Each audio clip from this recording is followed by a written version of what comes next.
Hello दोस्तों, मैं अभिराज त्रिवेदी आपके अपने यूट्यूब चैनल विकास स्टडी सर्किल पर आप सभी का स्वागत करता हूं। दोस्तों, पिछली बाल मनोविज्ञान की क्लास में हम लोग महत्वपूर्ण थिंकरों के बारे में पढ़ रहे थे और उसको समाप्त किया था। आपके जितने भी संज्ञानवादी थिंकर थे उनके बारे में और मॉडर्न थिंकर जिनको भी बोलते हैं उनके बारे में मैंने आपको अवगत कराया था। उसी क्रम को आगे बढ़ाते हुए दोस्तों, आज का हमारा एक नया चैप्टर है अधिगम, मतलब लर्निंग। आज हम लोग लर्निंग के बारे में चर्चा करेंगे। आप जितने भी स्टूडेंट हैं यहाँ पे बीएड बीटीसी सभी लोग करके आए होंगे और आप सभी लोगों को जानकारी होगी कि आपकी परीक्षाओं की दृष्टि से लर्निंग टॉपिक कितना महत्वपूर्ण है। आपके हर एक टीचिंग एग्ज़ाम में इस टॉपिक से 5 से 7 नंबर के क्वेश्चन ज़रूर बनते हैं, चाहे वो सीटेट एग्ज़ाम हो या यूपी टेट हो या यूपी पीआरटी हो, चाहे डीएसएसबी केवीएस जैसी कितनी भी रीट जैसे कितने भी टीचिंग रिलेटेड एग्ज़ाम हो वो, या कहीं का भी टेट हो, Haryana TET, MP TET, Bihar TET, कहीं का भी टेट हो, वहाँ से इस टॉपिक से क्वेश्चन बनना बिल्कुल श्योर होता है। तो दोस्तों, बहुत ही इम्पॉर्टेंट टॉपिक है, पढ़ने में बहुत मज़ा आएगा। चलिए दोस्तों, शुरू करते हैं आज का नया टॉपिक लर्निंग। दोस्तों, आज हम लोग लर्निंग के बारे में पढ़ेंगे। दोस्तों, इस वीडियो को बिना स्किप किए हुए लास्ट तक ज़रूर देखिए और चैनल को अधिक से अधिक सब्सक्राइब करिए। जानते हैं दोस्तों, लर्निंग क्या होती है, लर्निंग का अर्थ क्या होता है, पहले अर्थ जानेंगे और उसके बाद जो मनोवैज्ञानिकों ने परिभाषाएं दी हैं उनके बारे में भी हम लोग चर्चा करेंगे। स्टार्टिंग से देखते हैं कि बिल्कुल जीरो से लेके मैं अधिगम पढ़ाने की आप लोगों को कोशिश करूंगा। तो शुरू करते हैं दोस्तों। अर्थ इसका क्या है? मनोवैज्ञानिकों ने अधिगम को परिभाषित करते हुए यह बताया कि अधिगम का सूक्ष्म अर्थ होता है सीखना। बिल्कुल सही बात है। जो लर्निंग होती है आप सभी लोग परिचित होंगे, इसका जो अर्थ होता है, इसका अर्थ होता है सीखना। अधिगम कहें या लर्निंग कहें, अर्थ क्या होता है? सीखना। जो भी हम लोग सीखते हैं वो चाहे हम लोग अपने एटमॉस्फियर से सीखें और चाहे अपना किताबों से सीखें या किसी टीचर के थ्रू सीखें या किसी फ्रेंड के थ्रू सीखें, कुछ भी जो भी हम लोग अपनी ये भौतिक जीवन में सीख रहे हैं वो पूरा टोटली हमारा उसका अर्थ, वो उसे हम अधिगम या लर्निंग बोलते हैं। आगे देखते हैं। बट व्यापक अर्थ व्यवहार में परिवर्तन होता है। बिल्कुल सही बात है। इनका कहना यह है कि अधिगम का मतलब ये ही नहीं कि हम लोगों ने सीखा, लेकिन ऐसा नहीं है कि 4 किताबें हम लोगों ने पढ़ ली और उनके पढ़ने के बाद हम लोगों का व्यवहार जो है वो एज इट इज़ रहे। अगर एज इट इज़ रहता है तो उस अधिगम का, लर्निंग का कोई मतलब नहीं होता है। सीधी सीधी एक परिभाषा ये है कि अधिगम वही चीज़ होती है जिसके कारण अधिगम करें और हमारे व्यवहार में परिवर्तन आए। जब तक व्यवहार में परिवर्तन नहीं होगा उसको अधिगम नहीं माना जाता है, क्योंकि आप भले अधिगम किए हैं वो आपके अंदर ही दबा रहेगा तो किसी दूसरे को कैसे पता चलेगा। अधिगम व्यवहार में परिवर्तन होता है, ये आप लोग ध्यान देना। और एक चीज़ मैं आपको बताऊं कि ये जितनी भी लाइनें लिखी हैं कि इसका अर्थ होता है सीखना, इसका अर्थ होता है व्यवहार में परिवर्तन, ये आप लोग बहुत ध्यान से, बारीकी से और इनको अपने दिमाग में सेट करते जाइएगा, क्योंकि आपके एग्ज़ाम में यही लाइनें और हर एक लाइन से क्वेश्चन बनते हैं। तो मैं आपको ये नहीं बता सकता कि यहाँ पे ये इम्पॉर्टेंट है, यहाँ पे ये नहीं इम्पॉर्टेंट है। तो आप लोग बिल्कुल पूरी थ्योरी को, पूरा लर्निंग चैप्टर बहुत ध्यान से पढ़िएगा। और साइकोलॉजी की दृष्टि से सबसे अगर कोई बड़ा चैप्टर है तो यही चैप्टर है दोस्तों। तो आगे देखते हैं। अर्थात अनुभव, प्रशिक्षण और प्रयास और अभ्यास के कारण आया व्यवहार में परिवर्तन अधिगम कहलाता है। बिल्कुल सही बात है। अधिगम का सीधा अर्थ क्या अगर देखा जाए तो अधिगम का जो अधिगम होता है उसका अर्थ होता है सीखना, और अधिगम अनुभव, प्रशिक्षण या प्रयास के द्वारा व्यवहार में आया परिवर्तन अधिगम कहलाता है। दोस्तों, आशा करता हूँ आप लोगों को अधिगम का अर्थ बिल्कुल अच्छे से क्लियर हुआ होगा। आगे बढ़ते हैं। आगे है हमारा अधिगम की मनोवैज्ञानिक परिभाषाएं। कुछ मनोवैज्ञानिक हैं जिन्होंने अधिगम की परिभाषाएं दी हैं। क्या क्या परिभाषाएं हैं दोस्तों, एक एक करके देखेंगे।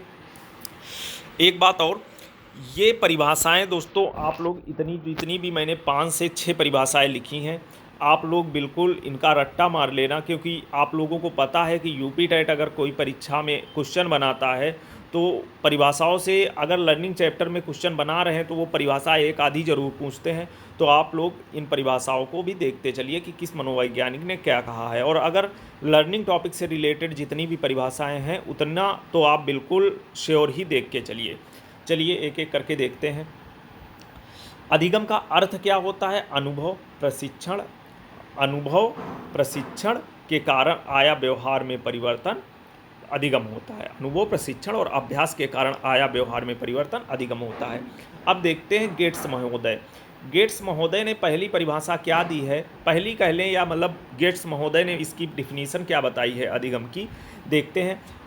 अनुभव एंड प्रशिक्षण, अनुभव और प्रशिक्षण के द्वारा व्यवहार में आया परिवर्तन अधिगम कहलाता है। बिल्कुल सही बात है, ये गेट्स की परिभाषा है। आप लोग इतना ध्यान रखिए, मैं आप लोगों को याद कराने की कोशिश कर रहा हूँ। अनुभव और प्रशिक्षण के द्वारा व्यवहार में आया परिवर्तन अधिगम कहलाता है। इसको आप पकड़ेंगे कैसे, याद कैसे रखेंगे कि देखिए गेट्स लिखा है।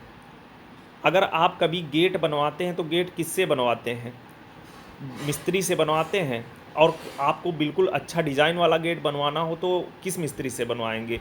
जो अनुभवी मिस्त्री होगा उसी से तो ना गेट बनवाएंगे।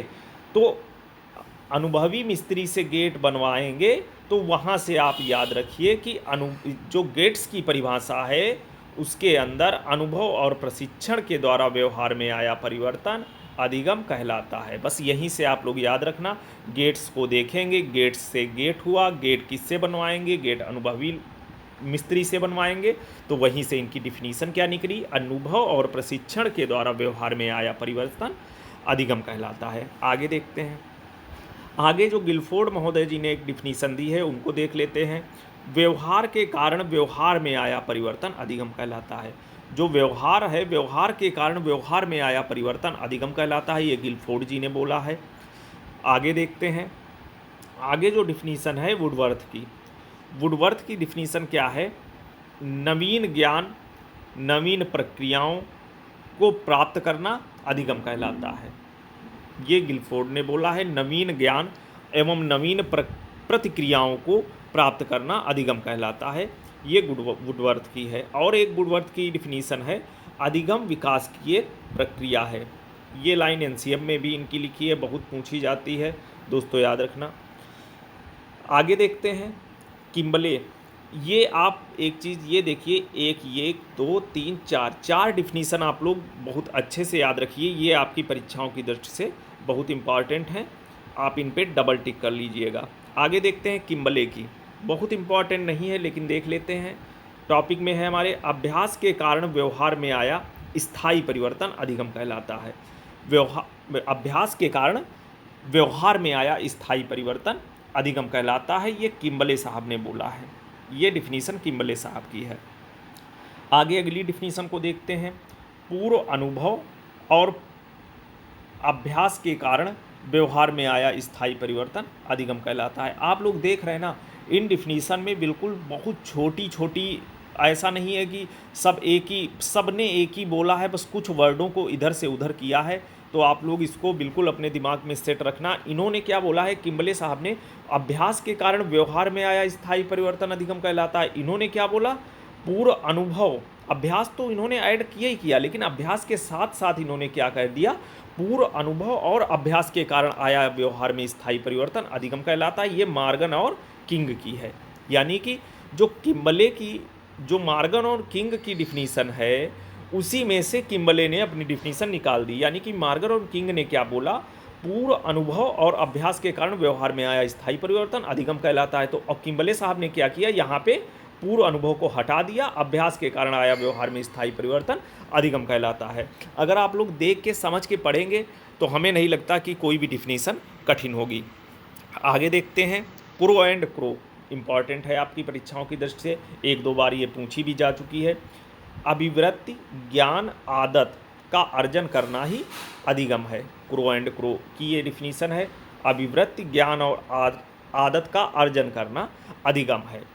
एक चीज़ और आप लोग जान लीजिए कि Crow and Crow, Woodworth, Guilford और गेट्स, ये सारी डिफिनीशन आप याद रखिएगा अच्छे से।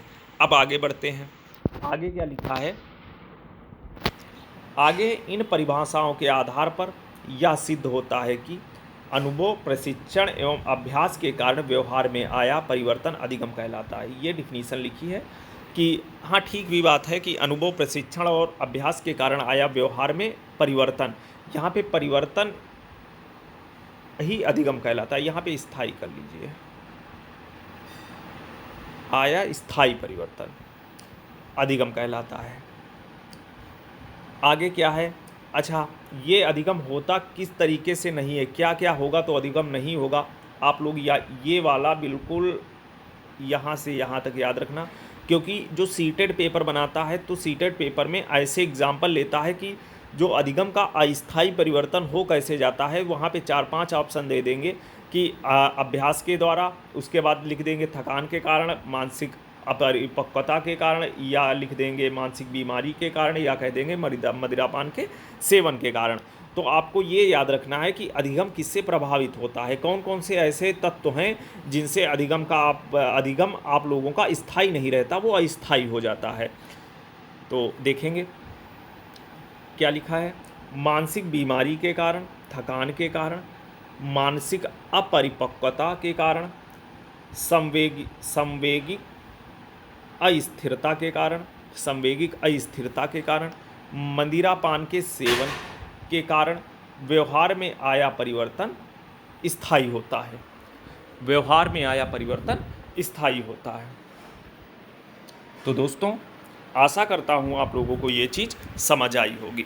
यानी कि अगर आपके कोई मानसिक बीमारी है, या मानसिक थकान है, या मानसिक तौर पे आप अपरिपक्व हैं, या सांवेगिक अस्थिरता है आपके अंदर, और या आप मदिरापान का सेवन कर रहे हैं, तो आपके व्यवहार में जो परिवर्तन होगा वो अस्थायी होगा, स्थायी नहीं होगा।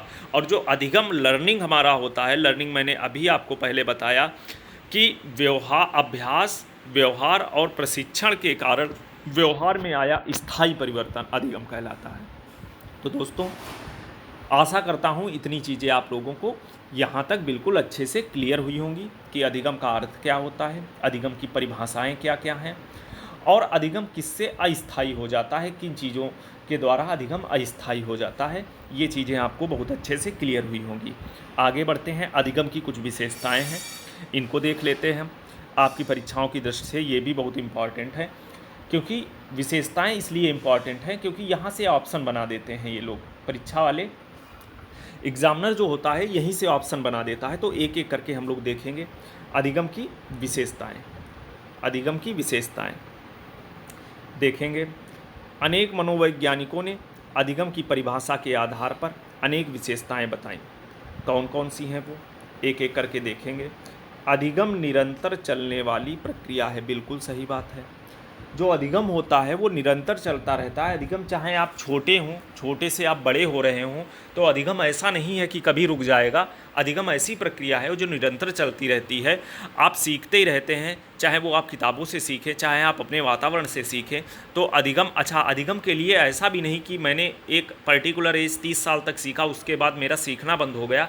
आप जब तक आपकी मृत्यु नहीं हो जाती, आप मृत्योपरांत तक, मृत्यु के पहले तक भी आप सीखते ही रहते हैं, कुछ ना कुछ आपको सीखने को भी मिलता रहता है। तो यानी कि इसी से यह सिद्ध होता है कि अधिगम जन्म से लेकर मृत्यु तक चलने वाली प्रक्रिया है, या ऐसे कह ले अधिगम निरंतर चलने वाली प्रक्रिया है। आगे है, अधिगम व्यक्तिगत एवं सामाजिक दोनों होता है। बिल्कुल सही बात लिखी है, जो अधिगम होता है वो व्यक्तिगत और सामाजिक दोनों होता है। जो अधिगम होता है, ऐसा नहीं अधिगम के लिए हमें 4-5 लोगों की ही ज़रूरत पड़े, या हमें टीचर की ही ज़रूरत पड़े कि उससे ही हम अधिगम कर पाएँ, या अधिगम के लिए हमें सामाजिक, देखो अगर आप व्यक्तिगत हैं, अगर व्यक्तिगत का मतलब क्या हुआ, व्यक्तिगत का मतलब हुआ अकेले। अधिगम आप लर्निंग अकेले भी कर सकते हैं, ऐसा नहीं आप अपने मोबाइल में पढ़ाई कर रहे हैं, या बुक से पढ़ाई कर रहे हैं, या आप ऐसे ही रास्ते में कहीं जा रहे हैं और वहाँ ये चीज़ देखी कि हाँ ये मंदिर का निर्माण ऐसे हुआ, ये ऐसे रास्ते में आप मंदिर दिखता है, देखते हैं हाँ ये ऐसे ऐसे होके ऐसे हुआ। तो अगर आप अकेले हैं तो वहाँ भी आप ऐसा नहीं सीख नहीं रहे हैं, बिल्कुल सीख रहे हैं। अगर आप सोशली हैं, अगर आप लोग 2-4-5 लोगों के समूह में जा रहे हैं, या 2-4-5 लोगों के साथ बैठ के बातें कर रहे हैं तो वो वहाँ भी आपका अधिगम होगा। तो वहीं से निकल के आता है कि अधिगम व्यक्तिगत एवं सामाजिक दोनों होता है। तो आशा करता हूँ दोस्तों ये पॉइंट आप लोगों को अच्छे से क्लियर हुआ होगा। आगे एक चीज़, ये चीज़ और दी है, इसको भी देख लीजिए। अधिगम जो होता है औपचारिक और अनौपचारिक दोनों होता है। अधिगम जो हमारा होता है औपचारिक और अनौपचारिक दोनों होता है। अब आप ये बताइए हमको, औपचारिक क्या होता है, अनौपचारिक क्या होता है।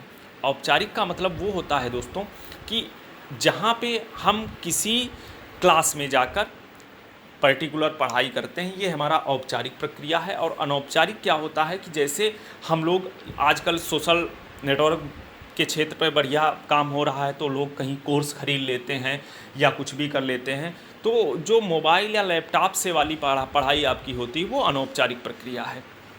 तो दोस्तों आशा करता हूँ आपको औपचारिक और अनौपचारिक दोनों अच्छे से क्लियर हुआ होगा। आगे बढ़ते हैं। आगे क्या है, अधिगम सकारात्मक और नकारात्मक दोनों होता है। अधिगम जो होता है सकारात्मक और नकारात्मक दोनों होता है, बिल्कुल सही बात। ऐसा नहीं है कि अधिगम जो है हमेशा पॉजिटिविटी ही देता है। अधिगम अधिगम केवल लर्निंग जो हमारी होती है अच्छी आदतों के लिए ही नहीं होती है। अधिगम से हम अच्छी लर्निंग से अच्छी आदतें जो हम सीख रहे हैं वो भी मेरी लर्निंग है, और जो मैं बुरी आदत सीख रहा हूँ, जो हम सब लोग समाज में जो जितनी भी बुराइयाँ हैं उन आदतों को कोई भी बच्चा ग्रहण कर रहा है तो वो भी अधिगम ही है, वो भी लर्निंग ही है आपका। तो इसी से यह सिद्ध होता है कि जो लर्निंग हमारी होती है वो सकारात्मक पॉजिटिव भी होती है और निगेटिव भी होती है। तो आगे देखते हैं। अधिगम ज्ञानात्मक, भावनात्मक और क्रियात्मक तीनों पक्ष से संबंधित होता है। याद रखना, 1 से 2 बार ये लाइन सीटेट के एग्ज़ाम में पूछी जा चुकी है कि अधिगम कैसी प्रक्रिया है, ये निरंतर चलने वाली प्रक्रिया है, ये भी पूछा गया। और अधिगम जो होता है ज्ञानात्मक, भावात्मक, क्रियात्मक, ये अधिगम के 3 पक्ष होते हैं। आप लोग याद रखना, अधिगम के पक्ष जहाँ पे पूछे तो अधिगम के पक्ष कितने होते हैं, 3। कौन कौन, ज्ञानात्मक, भावात्मक, क्रियात्मक, ये 3 पक्ष होते हैं और ये तीनों पक्षों से संबंधित होता है। ठीक, ऑप्शन क्या देंगे कि अधिगम के पक्ष कितने होते हैं, ऑप्शन दे देंगे अधिगम का पक्ष कौन नहीं है, ऐसे क्वेश्चन पूछेंगे। ऑप्शन देंगे ज्ञानात्मक, भावात्मक, क्रियात्मक, और एक लिख देंगे आध्यात्मिक। तो ऐसा कुछ कोई रूल नहीं है कि अधिगम जो होता है आध्यात्मिक होता है। आप लोग ये चीज़ ध्यान रखिए। आगे देखते हैं। अधिगम लक्ष्य आधारित होता है, लक्ष्य या उद्देश्य से आधारित होता है, बिल्कुल सही बात है। जो अधिगम होता है किसी न किसी का, आप लोग लर्निंग कर रहे हैं, आप लोग सभी लोग टीचिंग एग्ज़ाम की तैयारी कर रहे हैं, तो आपका भी यही उद्देश्य होगा। आप पढ़ इसीलिए रहे होंगे ना कि हमें एक अच्छी सी नौकरी मिले, मैं टीचर बनूं, इसीलिए तो पढ़ रहे हैं आप। लर्निंग इसीलिए कर रहे हैं, तो आपका कोई एक एम है कि नहीं है। सभी का अपना अपना एम है, या किसी का एम है मुझे सीटेट का एग्ज़ाम देना है और उसको पास करके आगे टीचर बनना है। किसी कोई सीटेट पास करके पीआरटी बेस पे जाना, पेपर देना होगा उनको, तो उनका ये होगा कि आए वैकेंसी आए और हम लोग पेपर दें और जल्दी से जल्दी टीचर बने। तो जो अधिगम होता है उसका कोई ना कोई एक न एक लक्ष्य ज़रूर होता है। ये तो हम लोगों ने कर ली टीचिंग की बात। अगर मेडिकल लाइन से कोई संबंधित स्टूडेंट होगा तो वो भी सोचेगा कि मैं नीट क्वालिफाई करके और जल्दी से जल्दी सेलेक्ट हूँ और डॉक्टर बनूँ। यह आईआईटी का कोई बंदा सोचेगा जल्दी से मैं पेपर बीट करके इंजीनियर बनूँ। तो अधिगम जो होता है ऐसा नहीं है कि कोई बिना वजह करता है, हर एक किसी का कोई न कोई लक्ष्य ज़रूर होता है। तो जो अधिगम होता है वो लक्ष्य आधारित होता है। आशा करता हूँ दोस्तों आप लोगों को क्लियर हुआ होगा। आगे पॉइंट क्या दिया है, अगला हमारा है अधिगम एक स्थानांतरीय प्रक्रिया है। अधिगम एक स्थानांतरीय प्रक्रिया है।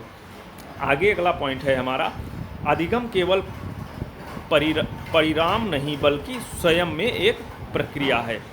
अधिगम केवल परिणाम नहीं बल्कि स्वयं में एक प्रक्रिया है। ठीक है, अधिगम यहाँ पे कहना क्या चाह रहा है कि अधिगम रिजल्ट नहीं है। ऐसा नहीं कि अधिगम रिजल्ट है, ये एक स्वयं में एक प्रक्रिया है। आप जानते हैं लर्निंग का अपना एक वे होता है। हर एक बच्चा, हर एक वयस्क, हर एक बुजुर्ग सीखता है, अधिगम करता है। तो ये स्वयं में अपनी एक प्रक्रिया है। अगला पॉइंट दिया है, अधिगम अनुभव का एक संगठित रूप है। जो अधिगम है वो अनुभव का एक संगठित रूप है। जैसे जैसे अधिगम करते जाएंगे वैसे वैसे हम लोगों के पास अनुभव प्राप्त होता जाएगा। ये आप सभी लोग इस चीज़ से परिचित होंगे। इसीलिए इस लाइन का यही मतलब है कि जो अधिगम है वो अनुभव का संगठित रूप है।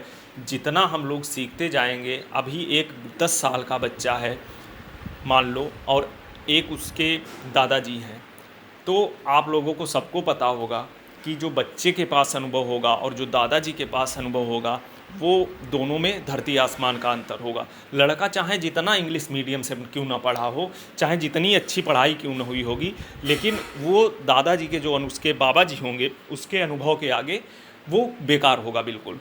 वो अपने क्षेत्र में वो अपना पढ़े हैं, लेकिन जो सामाजिक अनुभव है वो बड़े बुजुर्गों के पास ही हमारे होते हैं। तो दोस्तों, आशा करता हूँ आप लोगों को इतना सब क्लियर हुआ होगा, आप लोगों को अधिगम चैप्टर बहुत अच्छे से क्लियर हुआ होगा। और आज की क्लास में हम लोगों ने क्या पढ़ा, अधिगम का अर्थ, अधिगम होता क्या है, और कुछ मनोवैज्ञानिकों ने इसकी क्या परिभाषाएं बताई, उसके बारे में हम लोगों ने जानकारी प्राप्त की। और अधिगम की विशेषताएं, आप लोग विशेषताएं बहुत अच्छे से याद रखना। और आशा करता हूं दोस्तों आप लोगों को आज की क्लास बहुत अच्छे से क्लियर हुई होगी। आप इस वीडियो को 1 से 2 बार ज़रूर देखें। कल की क्लास में, अगली जो हमारी बाल मनोविज्ञान की क्लास होगी, कल क्या परसों, उसके अंतर्गत हम लोग अधिगम की महत्वपूर्ण विधियाँ पढ़ेंगे। कितनी अधिगम की विधियाँ होती हैं, कौन कौन सी विधियाँ होती हैं, और आप सभी लोगों को पता है कि विधियों से क्वेश्चंस ज़रूर बनते हैं, बिल्कुल बनते हैं। ये चैप्टर ही पूरा इम्पॉर्टेंट है, मैं बार बार कह रहा हूँ। तो आप लोग इसको बहुत अच्छे से पढ़िए। मिलते हैं दोस्तों हम लोग अपनी अगली क्लास में। दोस्तों, ऐसे ही अपना प्यार बनाए रखिए, चैनल को अधिक से अधिक सब्सक्राइब करिए। विकास स्टडी सर्किल परिवार आपके उज्जवल भविष्य की कामना करता है। दोस्तों, मिलते हैं अपनी अगली क्लास में, तब तक के लिए जय हिंद।